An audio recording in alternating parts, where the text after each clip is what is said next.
I got a chance to interview Jenson Brooksby at the U.S. Open one-on-one, and I asked him the question that I think most people have when they first watch him play.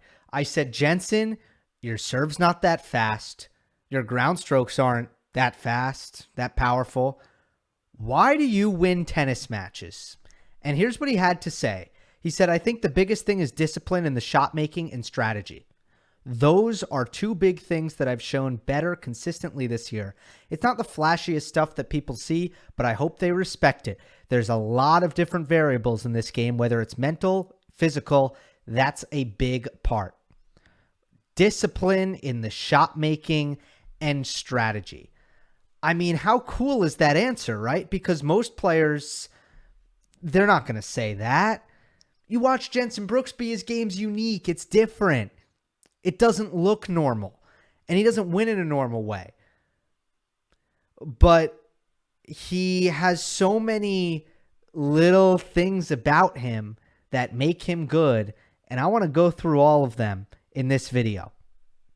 This video is brought to you by Rally Tennis. Rally Tennis is a new mobile app that makes it easy to play tennis in your area, whether you want to compete or just train. Creating an account is free. Just head over to rallytennis.com or search for Rally Tennis in the App Store. And if you sign up and use me as the referrer, you'll get $10 towards your account. Well, first of all, what the heck does he mean by discipline in shot making and strategy? I think two things.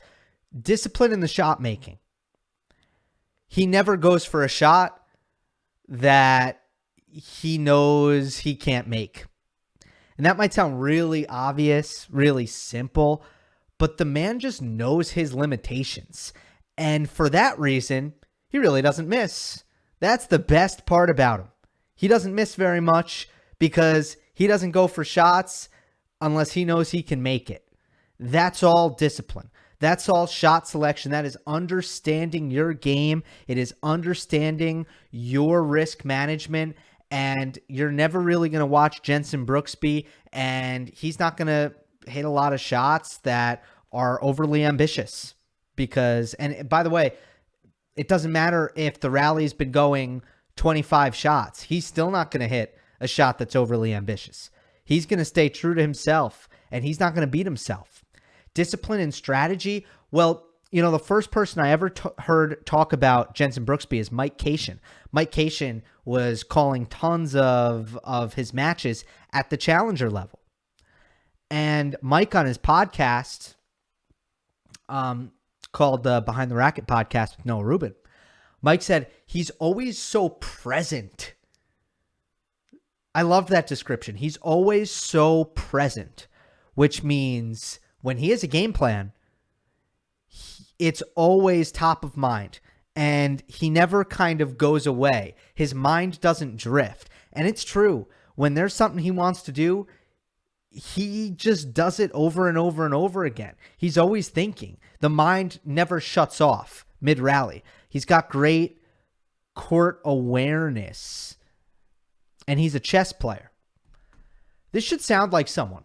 And the best way to describe, in my opinion, the best way to explain why does Jenson Brooksby win is to make a comparison to someone who everyone knows very well and everyone has watched win a ton of tennis matches.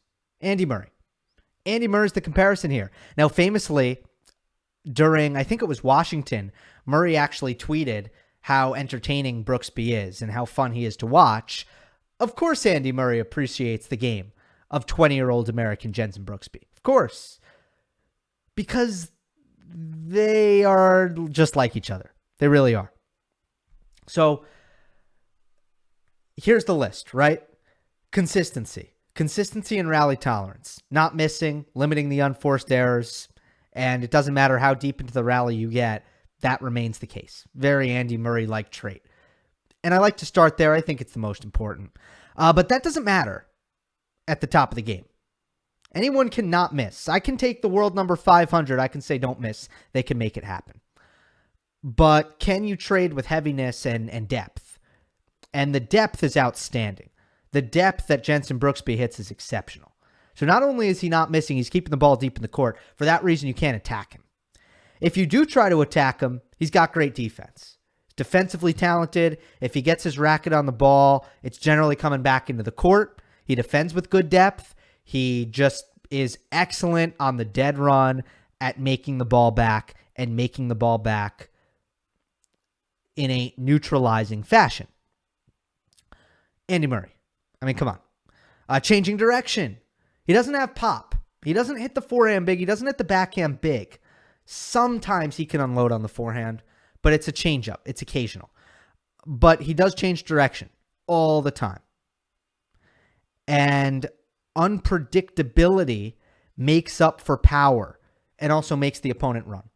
So he's not going to hit it past you, but he's going to move you. He's going to move you. He's going to move you. He's going to take it out of your legs. Very Andy Murray. And the ability to change direction, the timing, that's where his offense comes from. It's not going to come from how big he hits it. It's going to be he hits a great angle, and then he goes down the line, and then he goes down the line again, and at a certain point, he has you beat. It's kind of death by 1,000 cuts, only not 1,000 shots, because that would be silly. Taking time away.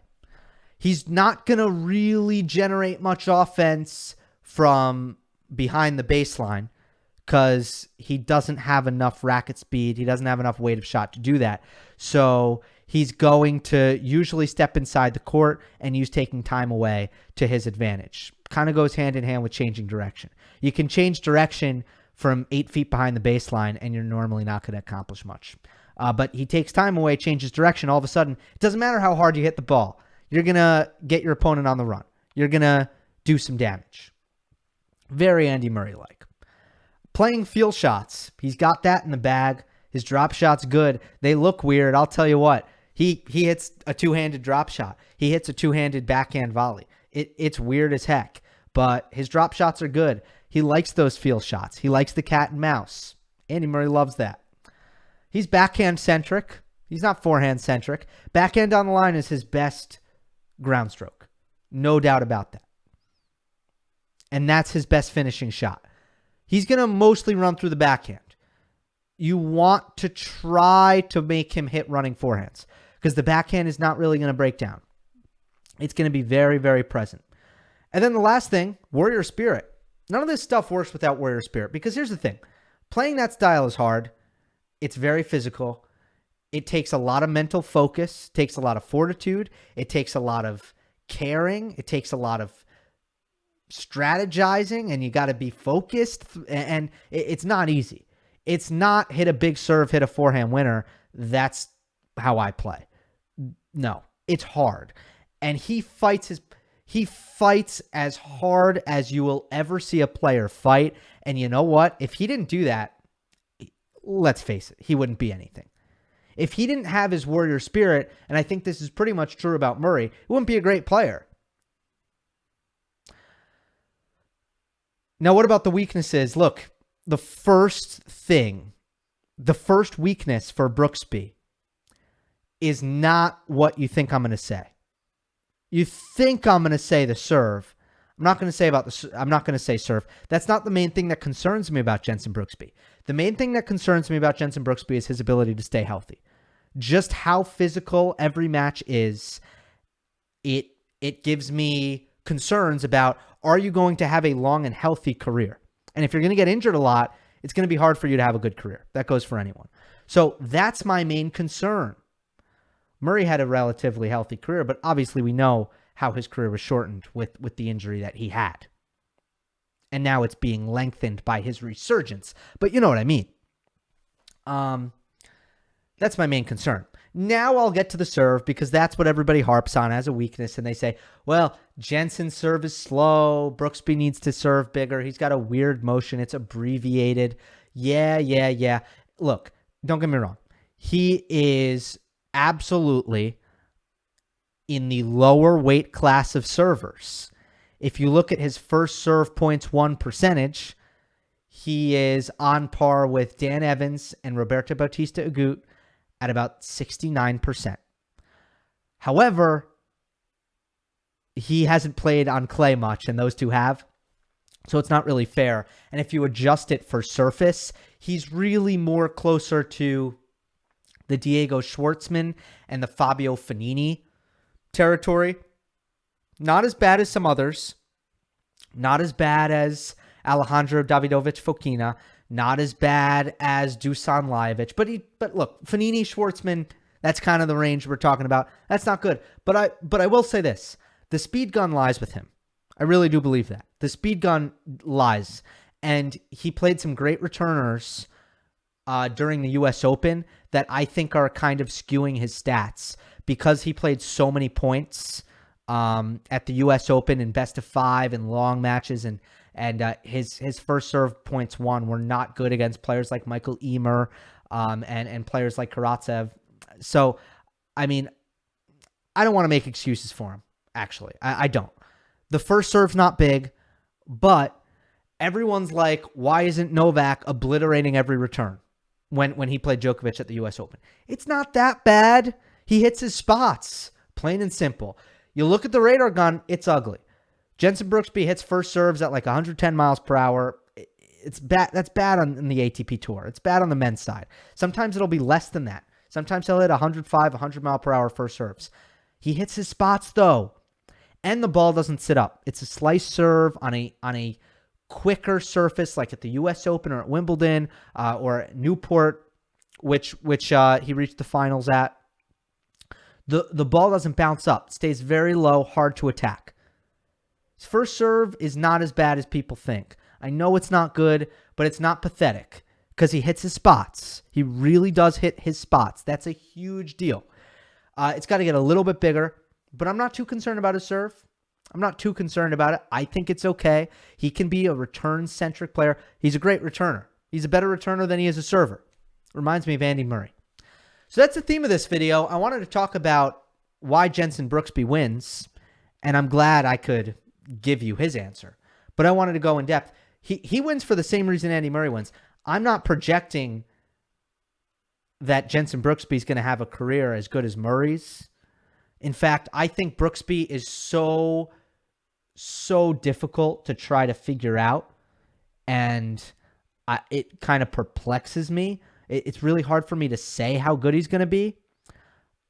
I don't anticipate he's going to be as good as Murray at any point, but look, he's special. No matter what, he's special. He's very unique to me. He fascinates me, and he's very fun to watch. He's very intriguing, and he's not getting lucky. These are real things he does well, and people will call him weaponless. He is fit as a fiddle. I didn't even put that on the list. He can go forever. He is fit. He is consistent. He hits deep. He is smart. He has great rally tolerance. And get you far. Get you far. Jenson Brooksby getting ready to play, as of recording this video, getting ready to play Alexander Zverev, second round, Indian Wells. Maybe I'll do a video on that match. We'll see. Hope you enjoyed. Don't forget to subscribe. I'll see you next time.